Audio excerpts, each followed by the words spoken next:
بسم اللہ الرحمن الرحیم۔ نماز کے ارکان 6 ہیں۔ سب سے پہلا رکن ہے قیام۔ یاد رکھیں کہ نماز میں، فرض نمازوں میں کھڑا ہو کر نماز پڑھنا یہ ضروری ہے۔ بغیر شرعی عذر کے کوئی آدمی اگر بیٹھ کر نماز پڑھے گا تو نماز نہیں ہوگی۔ اللہ تعالیٰ کا ارشاد ہے قوموا للہ قانتین۔ یہاں قوموا للہ، اللہ تعالیٰ کے لیے کھڑے ہو جاؤ، اس سے مراد نماز میں کھڑا ہونا ہے۔ حضرت عمران بن حسین رضی اللہ تعالیٰ عنہ کی روایت بخاری شریف میں موجود ہے۔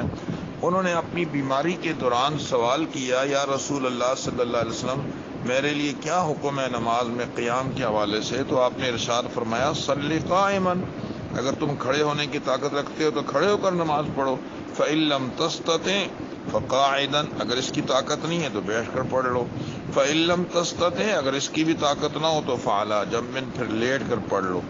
اگر عذر ہو تو پھر آدمی نماز کرسی پر یا بیٹھ کر پڑھ سکتا ہے، مگر یاد رکھیں بنسبت کرسی کے زمین پر نماز پڑھنا یہ زیادہ بہتر ہے۔ رہ گیا یہ مسئلہ کہ کون سی شکل میں آدمی بیٹھ کر پڑھے اور کون سے عذر میں آدمی جو ہے وہ کرسی پر نماز پڑھے اور کھڑا کب ہوگا۔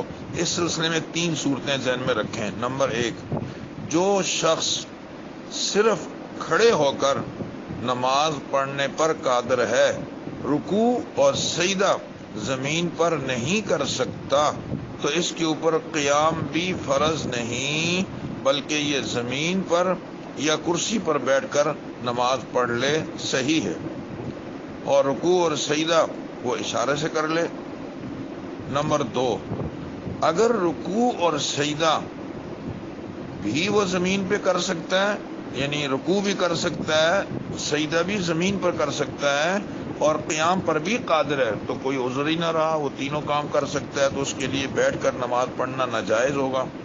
ایک تیسری شکل یہ ہے کہ جو آدمی قیام تو نہیں کر سکتا، البتہ سجدہ زمین پر کر سکتا ہے، تو اس کے لیے زمین پر بیٹھ کر نماز پڑھنا صحیح ہے، کیونکہ وہ ظاہر ہے کہ جب قیام نہیں کر سکتا تو بیٹھ کر ہی نماز پڑھے گا۔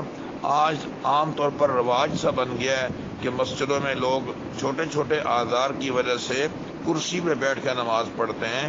اگر کوئی آدمی بتکلف زمین پر بیٹھ کر نماز پڑھ سکتا ہو تو اس کو ترجیح دے بنسبت کرسی پر بیٹھنے کے۔ اللہ تعالیٰ عمل کی توفیق عطا فرمائے۔ السلام علیکم۔